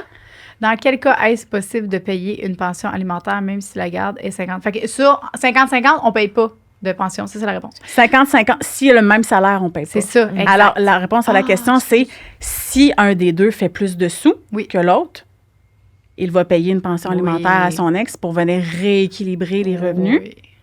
Et après ça, la fois que la pension est payée, on paye 50-50. J'ai vu que le salaire était 50-50. OK. Quels sont les recours à prendre si quelqu'un ne paye pas sa pension alimentaire, ne paye sa pension qu'à moitié? Bien là, on s'adresse au tribunal. Exactement. On n'a pas le choix. en situation de conflit avec les grands-parents. Tu sais que tu voulais parler des grands-parents. Oui, parle-en, s'il vous plaît. Je trouve ça intéressant parce que, encore une fois, on se replace dans la situation, les filles, où l'enfant a le droit de développer ce qu'on va appeler des relations personnelles avec ses grands-parents. Donc, c'est pas le droit des grands-parents sur leurs petits-enfants, bien sûr, qui ont des droits, mais on va vraiment virer ça, on va regarder ça dans l'optique de l'enfant, dans son intérêt, il a le droit de pouvoir développer des relations personnelles avec ses grands-parents. Fait qu'on n'est pas dans des droits d'accès, OK? On est dans les relations personnelles. C'est moins fort que des droits d'accès d'un parent non gardien. Fait qu'un grand-parent n'a pas un droit d'accès sur ses petits-enfants. Il a le droit de développer des relations personnelles, c'est-à-dire connaître sa famille, d'où il vient, tout ça. Fait que un enfant a droit à ça. Des grands-parents ont droit à ça dans la mesure où c'est dans l'intérêt de l'enfant. Un grand-parent et un petit-enfant doivent pouvoir développer des relations personnelles. Puis à partir de 10 ans, l'enfant, il a son mot à dire là, dans cette loi-là, dans cet article-là précisément, cette règle-là précise, là, l'opinion puis la décision de l'enfant, là, à partir de 10 ans, là, c'est assez important. Puis ça me permet de faire du chemin là-dessus parce que on règle dans cet article-là, qui est l'article 611 du Code civil du Québec, le droit des grands-parents, mais on règle aussi le droit des ex-conjoints. OK? Donc, un ex-conjoint qui a été significatif pour l'enfant, OK, va avoir le droit de s'adresser à la cour pour demander d'avoir des relations, des droits, de voir cet enfant-là, de pouvoir continuer à entretenir cette relation-là. L'ex, c'est beau, cool, hein? Ouais, moi aussi, je trouve ça vraiment.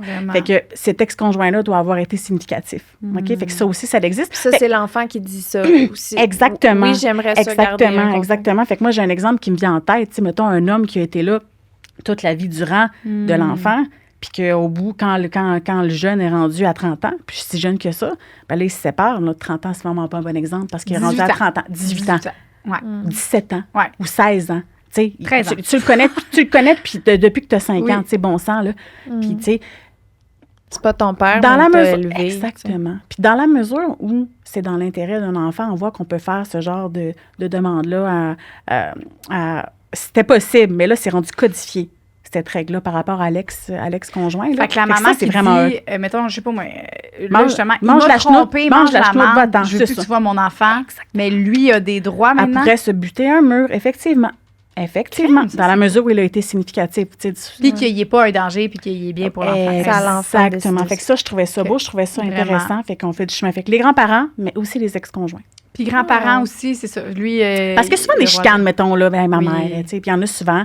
Dans la mesure où c'est dans l'intérêt de l'enfant, toi, puis il ne faut pas que le grand-parent essaie d'interférer dans l'éducation. Faut pas, tu sais, il faut que ce soit sain. Il ne faut pas que ce soit de nature à nuire à l'intérêt de l'enfant. Mais si c'est une chicane entre le père puis la fille, la mère puis la fille, puis qu'on est capable de garder ça à un niveau raisonnable puis intelligent, puis que le grand-parent n'essaye pas, tu sais, de mettre...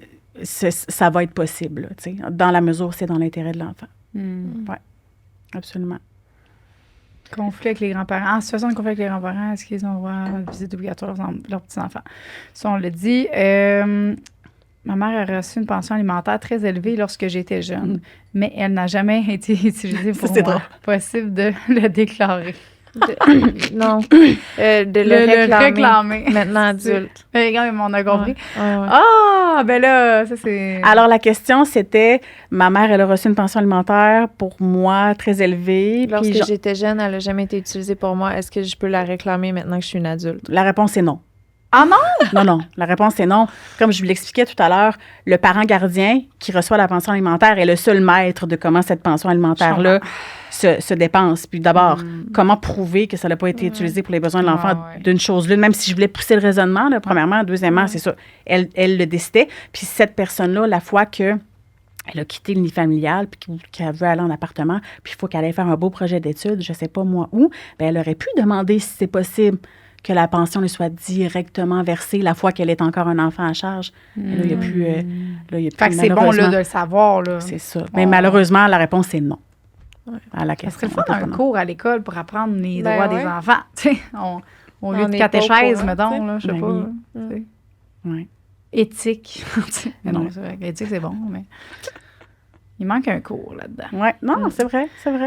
Vas-y, il y en avait ça? À quel point la réforme du droit de la famille protège les conjoints de fait non mariés et les enfants en cas de séparation? Même si on ne veut pas de mariage, est-ce qu'il vaut mieux se marier pour la sécurité de toute la famille?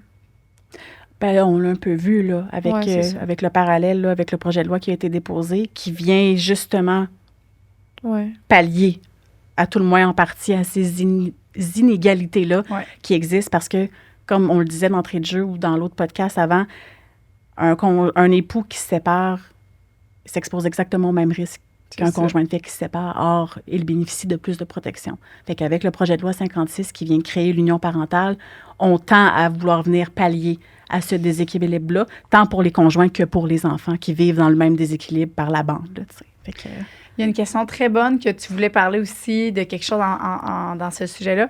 Est-ce que c'est vrai que si on adopte au Québec, la mère biologique peut revenir 2 ans après pour reprendre l'enfant si elle veut? Pas à ma connaissance. Non? Pas 2 ans après. Combien de temps après, selon toi? Je me souviens pas de cette règle précise-là, fait que je vais pas vous dire n'importe quoi, là, mais... Puis tantôt, tu voulais dire quelque chose par rapport à... les mères porteuses. Les mères porteuses, oui, je voulais vous parler de ça, parce que ça fait pas si longtemps que ça, au Québec, que c'est encadré de façon législative. Là, avant, dans le fond, sans dire que c'était illégal, ce n'était pas encadré juridiquement, OK?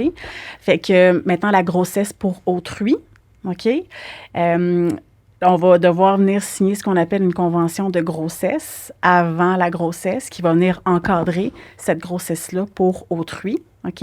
Puis maintenant, c'est balisé, c'est réglementé. Là, ça va faire tout juste 1 an là, que c'est entré en vigueur, ces dispositions-là. Fait que ça, c'est intéressant, là, notamment pour les couples, les couples homosexuels, bien entendu. Là. Puis pour tous ceux aussi, peut-être, qui font face à des problèmes d'infertilité. Je pense que vous avez reçu des sur ce sujet-là. Tu sais, ça peut... C'est sûr que c'est un autre step, là, on s'entend, là.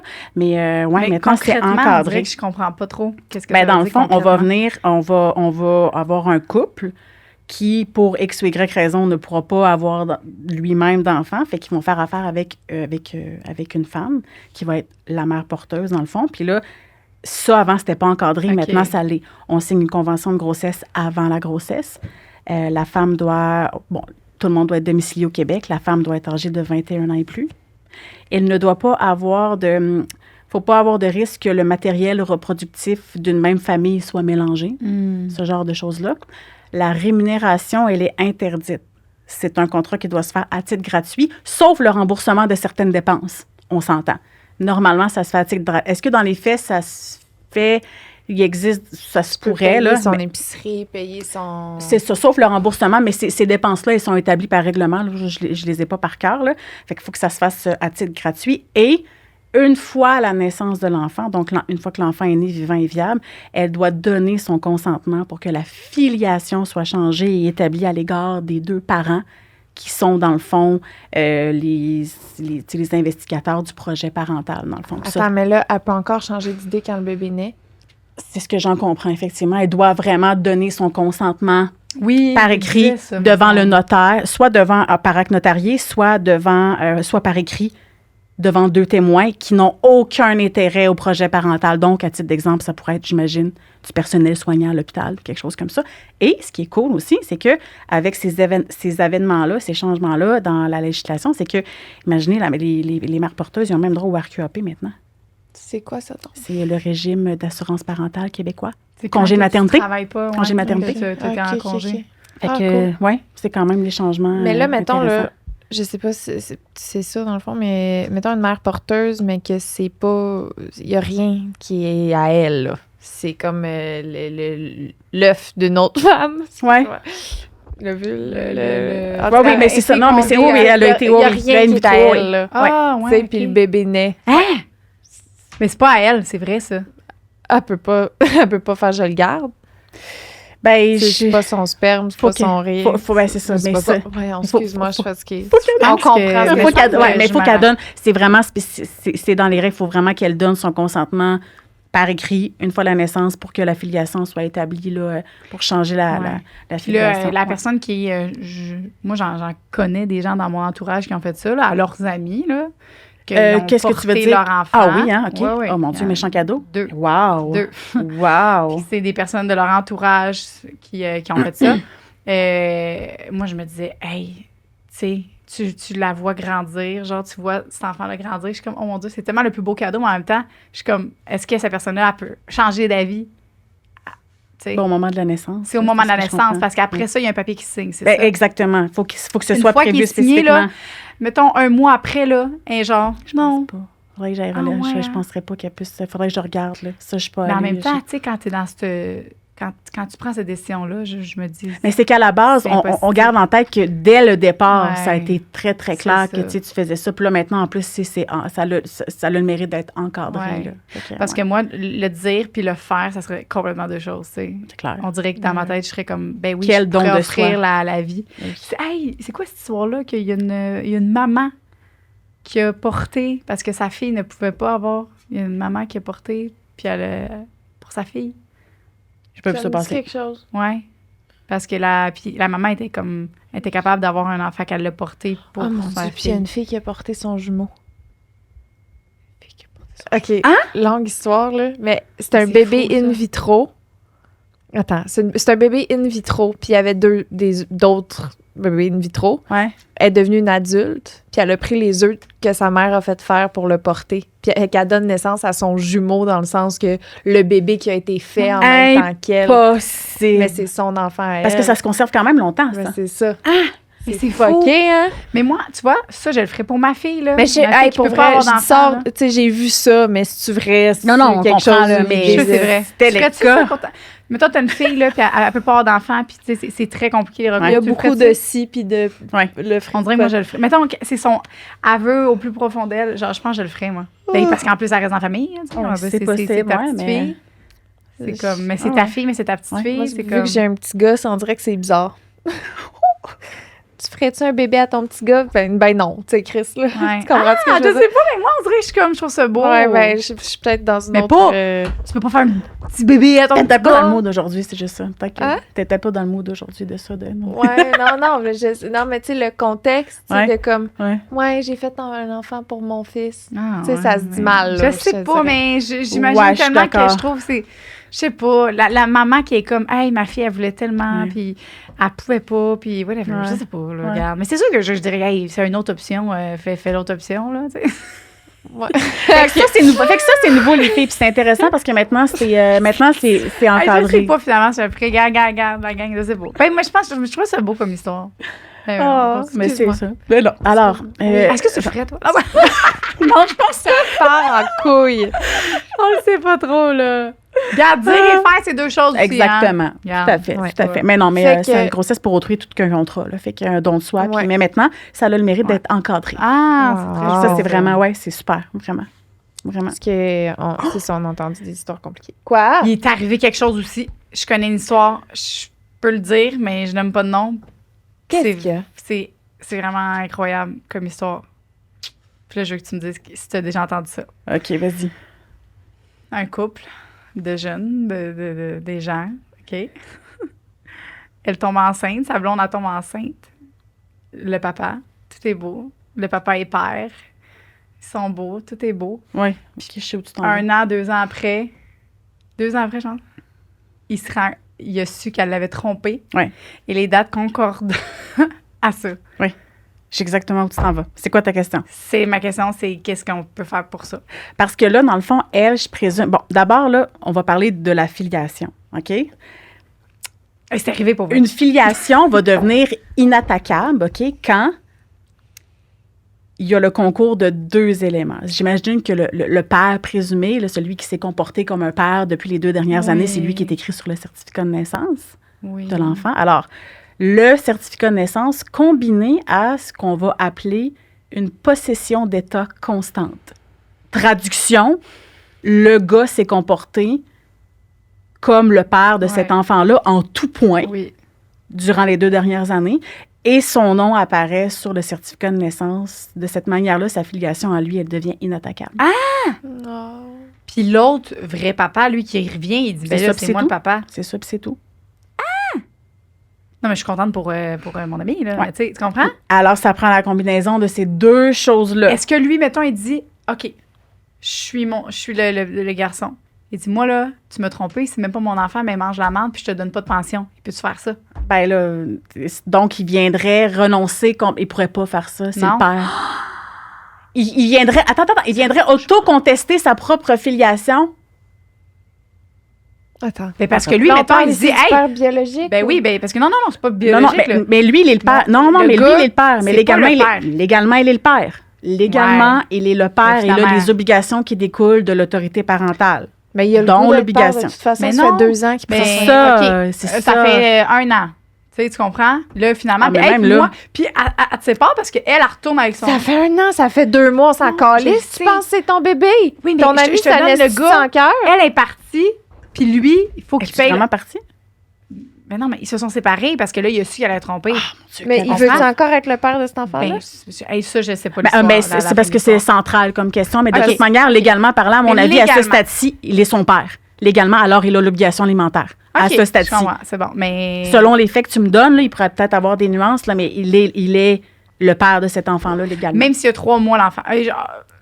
On pousse là, le plus gros possible. Là. Ben, là, techniquement, penses que oui, oui. Là, ben, la possession d'État, il faut que ce soit quand même sur une certaine période de temps. Hey, mais À quand un même, mois, là, tu sais, c'est ça. tu sais, Là. c'est genre Mais quand 2 même, ans, là, on est plein là-dedans. Là. C'est fou. Ben, c'est parce que là, wow, moi, je me mets dans une situation où je pense que je suis le père de cet enfant-là. Ouais. J'ai été 9 mois avec la mère à vivre cette Ouais. grossesse-là avec elle. Le bébé qui a 3 mois, là, dans mon cœur à moi, là, je suis le père de cet enfant-là, là, me semble. Oui, je Tu sais. sais, comme quand t'adoptes ou quand... Mais je te parle, mettons, là, elle, là, elle s'en va. Puis là, elle demande la... Comme... Mais en même temps, ouais, là, dans le fond. C'est mon enfant, c'est vrai. mon enfant. Ok, c'est beau. Puis tu sais, surtout le 2 ans, là, le 2 ans que tu m'as parlé, ça, on est clairement dans un cas. Là. Ouais. Ah, Puis imagine, puis le gars, il a beau être fâché le temps qu'il veut, là. C'est quand même... C'est son bébé. C'est comme ça. tu dis. ça. OK, je comprends. C'est quand même un peu une Mais légalement, là, adoption, ça semble être ça. T'as là, raison. OK, effectivement. je comprends. Mais c'est un très, très, très, très bon exemple. Hey, Mais ta mais question, ça, elle t'en était... Souvent? Comme ça, oui, style, oui. Mais le père biologique, mettons, là, Ouais. qui n'est pas aucun droit légal, il peut-tu quand même faire hey, j'aimerais quand même avoir Ouais. une place dans la vie de cet enfant-là? Parce qu'il est quand même biologiquement. Bien sûr, dans une certaine mesure, on détermine que c'est dans l'intérêt de cet enfant-là. C'est D'accord. absolument. C'est Que ton ça, enfant ça a un pourrait an, là, tu être sais, je possible. Mais tu sais, la foi, c'est... Tu sais, c'est fou. c'est comment intégrer ce parent-là dans la vie de cet enfant-là aussi, alors qu'il y a une autre figure paternelle, tu sais. Tout est une question de... ouais. Puis il faut que la mère, faut qu'elle soit... Il faut que ça soit d'accord, mais est-ce que lui pourrait faire une demande en ce sens-là?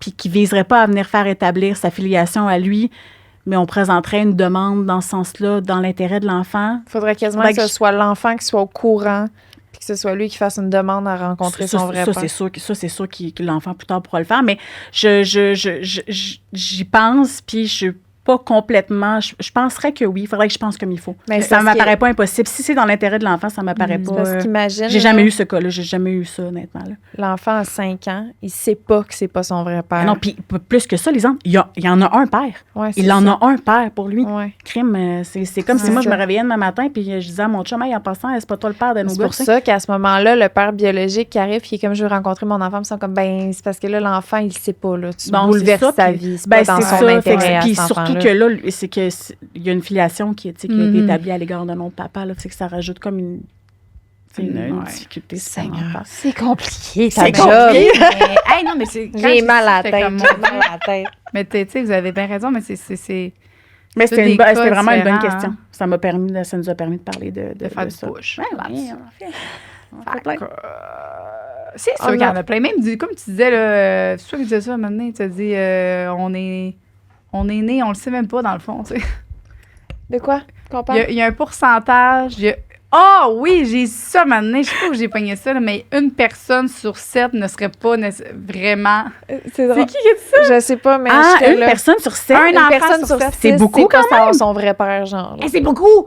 C'est fou, hein? Genre ici, dans Je sais le pas temps si local. C'est pas vrai. Là, moi, j'ai pris ça sur Google. Là, tu sais, on a pris ça à quelque part. Puis c'était- Ouais, ça me dit de quoi. Ça semblait être une mais bonne. moi, c'est 6 dans mon Hey, souvenir. mais Une c'est- personne sur 6, c'est pas son vrai Mais père. c'est genre. beaucoup, là.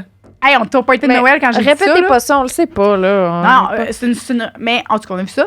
Party de Noël, on a vu ça. Là, on comptait le nombre de personnes. Puis on était comme, c'est qui? Puis là, on regardait les gens. Puis j'étais comme, lui, clairement, c'est pas... Parce que honnêtement, là, il ressemble pas partout à ses parents. Fait qu'on disait... c'est bon, ça. Oh, c'est bon. Pas cher. Oh, mais c'est sûr qu'il y en a. Moi, je dis pas une sur 6, mais c'est sûr qu'il y en a. Oui. Toi, tu ressembles à tes parents. C'est correct. Moi aussi, je ressemble à mes parents. C'est correct. Ressemble-tu à tes parents? Je pense que oui. Je suis correct. Je pense que ce serait ça. On lit la dernière question? Vas-y. Le père de mon fils ne l'a pas reconnu.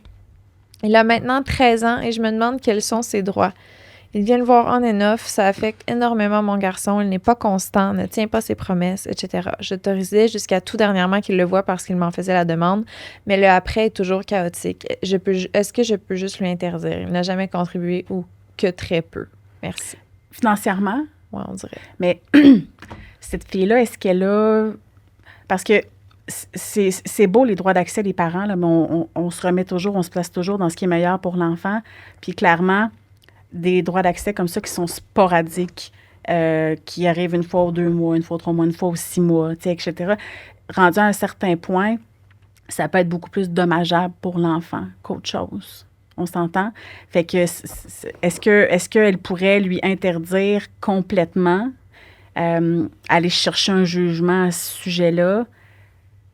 Avec ce que tu me décris, tu sais, c'est clair que ça doit le chambouler, cet enfant-là, là, parce que, tu sais, c'est pas régulier, puis ça le chamboule parce qu'il est content de voir son père, tu sais, c'est son père, il l'aime, puis à 13 ans, tu sais, mais c'est pas constant, fait que ça fait plus le chambouler qu'autre chose. Est-ce que c'est vraiment dans l'intérêt de continuer ces droits d'accès-là sporadiques? Peut-être que non. Par contre, ce gars-là, peut-être qu'il a besoin d'un wake-up call aussi, là, parce que, tu sais, c'est lui aussi doit se gouverner en fonction du meilleur intérêt de son enfant. Il y a matière à réfléchir dans cette situation-là. Mais tu sais, il y a matière à réfléchir dans cette situation-là. En tous les cas, c'est pas elle qui peut interdire. Il faut vraiment qu'elle aille chercher... Elle pourrait exercer son autorité parentale et dire, regarde, moi, là, ça vient complètement chambouler Félix, je dis n'importe quoi. Ouais. Là, c'est soit tu décides à venir de façon stédée, régulière, OK, pour qu'on commence à bâtir quelque chose, soit on arrête ça, c'est tout, là. Mais là, il y a plein de nuances. Est-ce que l'enfant demande à voir son père? Comment que ça se passe? Il y a 1 million de nuances là-dedans, là, mais chose certaine, c'est pas... c'est pas optimal. Là. Fait que, ouais, pauvre petit coco. C'est ça. Puis, OK, mais y a-tu des mots, un petit mot de la fin? T'as-tu quelque chose que qu'on n'a pas abordé? En fait, non, mais moi... vraiment un gros merci à vous deux, les filles, parce que je trouvais tellement que c'était une belle plateforme ici. Les gens, je pense, se reconnaissent en vous deux, de par votre façon d'être, puis tout ça. Puis moi, je me suis dit, cette combinaison-là, avec le sujet... Ah, mais sérieuse, là, pour de vrai. C'est très normal. Comment tu dis? C'est vrai qu'on est très normal. Puis je savais que ça allait transparaître parce que avec ce sujet-là, les questions qu'on allait aborder, moi, je voulais que les gens se voient là-dedans. Comprennent, puis puissent utiliser ça, puis se conscientiser, puis se voir là-dedans. Fait que, puis pour moi, c'est important aussi que les gens puissent avoir, le minimum d'informations par rapport à ces droits-là qui vont tous nous toucher un jour ou l'autre, ou qui nous touchent, en fait, là, parce que même qu'on ait des enfants ou pas. Fait que merci pour cette super de belle plateforme-là. Là. C'était vraiment, vraiment agréable. Pour closer cet épisode, on s'en va parler d'un joyeux sujet sur Patreon. Nous allons discuter du sujet qui est super lourd. On va parler de filiation issue d'agression sexuelle. Qu'est-ce qui se passe dans ce genre de situation-là, qui est aussi un changement législatif assez récent. Là. Ah ouais. On va pouvoir parler de ça. Merci beaucoup. Le avant-après, avant que... Ouais, c'est ça. OK, parfait. On s'en va parler de ça. Je vais sacrer comme une truie. Vous allez voir. Bienvenue sur la plateforme officielle Patreon. sexe oral. Je suis là. En arrière. Je suis là, j'arrive. Lisanne Nadeau. Qu'est-ce que tu peux t'attendre sur notre plateforme Patreon? C'est des shows en live qu'on n'a jamais montré à personne que tu vas pouvoir voir. Vous allez pouvoir poser des questions pour des invités qui s'en viennent. Vous allez voir un podcast bonus par mois. Des fois, c'est des shows live. Des fois, ça va juste être nous ici qui jam. Après les podcasts qu'on va avoir enregistrés, on va aller direct sur Patreon pour filmer des after-shows. Des annonces à l'avance, des billets, des accès à des shows live. Peu importe ce que vous choisissez comme whatever, on vous remercie d'avance. Ça fait une grosse différence pour sexe oral. C'est quelque chose qui grandit, c'est notre bébé. On est fiers, on est contents. Ouais. Puis voilà. Merci énormément.